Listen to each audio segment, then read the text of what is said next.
प्यारे बच्चों, आज हम लोग हिंदी 1 की कक्षा में पाठ 14 पढ़ेंगे, जिसका शीर्षक है बीज यात्रा।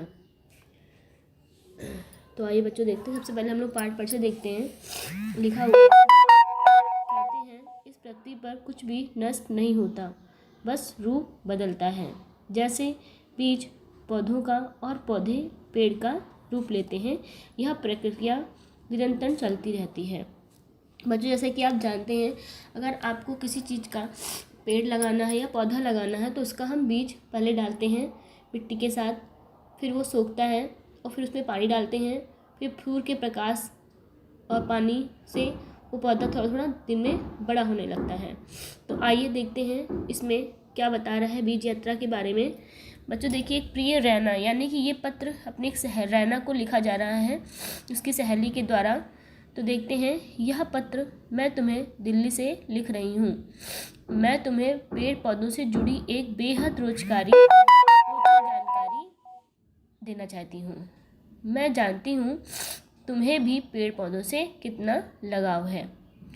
तो बच्चों, एक सहेली जो है अपनी दूसरी सहेली को पेड़ पौधों के बारे में जानकारी दे रही है, क्योंकि उसको भी बहुत पसंद है पेड़ पौधे। दिल्ली शहर से लगभग 70 किलोमीटर दूर एक पक्षी अभयारण्य है, सुल्तानपुर। हम कुछ दिनों पहले पिकनिक मनाने वहाँ गए थे। हरी हरी घास के बीच बीच में पेड़ों के झुरमुट, उनके पत्तों से झांकती सर्दियों की धूप और ठंडी हवा, बहुत ही सुंदर स्थान है।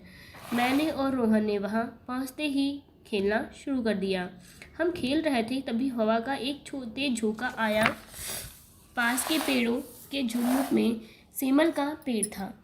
सेमल के फलों से निकली रुई के गोले हवा में उड़ते हुए सारे वातावरण में छा गए, है ना बच्चों। जैसे आप जानते हैं कि हवा तेज चलती है तो जो एक रुई का पौधा, उसमें से जो रुई हल्की होती है वो हवा में उड़ने लगती है। तो सेमल फलों से निकली हुई रुई के गोले हवा में उड़ते हुए सारा वातावरण में छा गए। दूर दूर तक बिखरी हुई रुई के गोलों को देखकर लग रहा था जैसे बर्फ पड़ रही हो। हम उन्हें पकड़ने, बच्चों पीछे पेज पे आइएगा, हम उन्हें पकड़ने के लिए पीछे भागे। हमने कई गोले जमा कर लिए। तुम्हें तो पता ही है, मैं स्वभाव से ही जिज्ञासु हूँ। मुझे नई नई बातें जानने का कौतूहल सदैव बना रहता है। कुछ बच्चे होते हैं जिनको नई नई बातों का ज्ञान लेना बहुत ही अच्छा लगता है।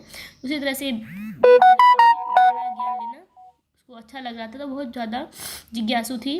तो रुई गोले लेकर मैं पिताजी के पास पहुँच गई। पिताजी ने एक गोले को हाथ में लिया और उसकी रुई निकाली। अंदर एक छोटा सा काला बीज था। वे हमें सेमल के पेड़ के नीचे ले गए। उन्होंने बताया कि ये रुई के गोले नहीं हैं, बीज हैं। रोहन ने पूछा कि ये बीज हैं तो उड़ क्यों नहीं रहे। पिताजी ने बताया, हवा पेड़ के बीजों को दूर दूर तक बिखेर देती है।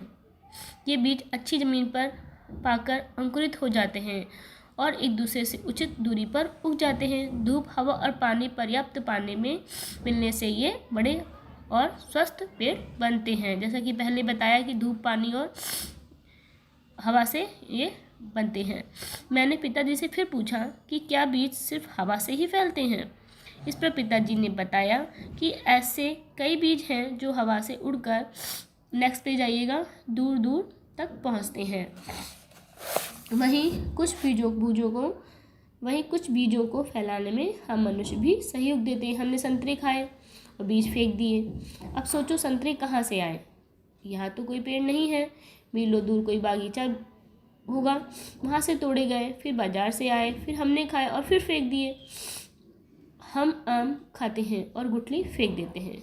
अगर इन बीजों को अच्छी ज़मीन और मौसम मिले तो यहाँ के इनके पौधे उग जाएंगे और कुछ दिनों में ही पेड़ बनकर फल देने लगेंगे।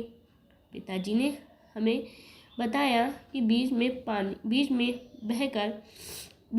में बहकर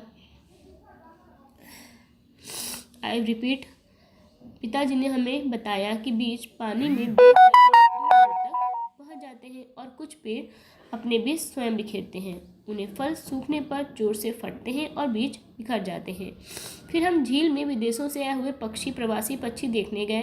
पापा ने हमें समझाया कि अपने आसपास की प्रकृति की क्रिया देखने, समझने और उसके बारे में सोचने से ही विज्ञान के बहुत से रहस्य हमारे सामने खुलेंगे। ये सब बातें करते करते कब दिन ढल गया पता ही नहीं चला। तुम्हारी सखी रीना। तो बच्चों, ये आपका पाठ यहीं समाप्त होता है। आपने बहुत सारी जानकारी ली कि बीज से कैसे पौधे बनते हैं, कैसे कहाँ किस तरह बीज से कौन सा पौधा उग सकता है। तब तक के लिए बच्चों अब हम अपना यहीं पे विराम देते हैं, फिर मिलेंगे नेक्स्ट वीडियो में।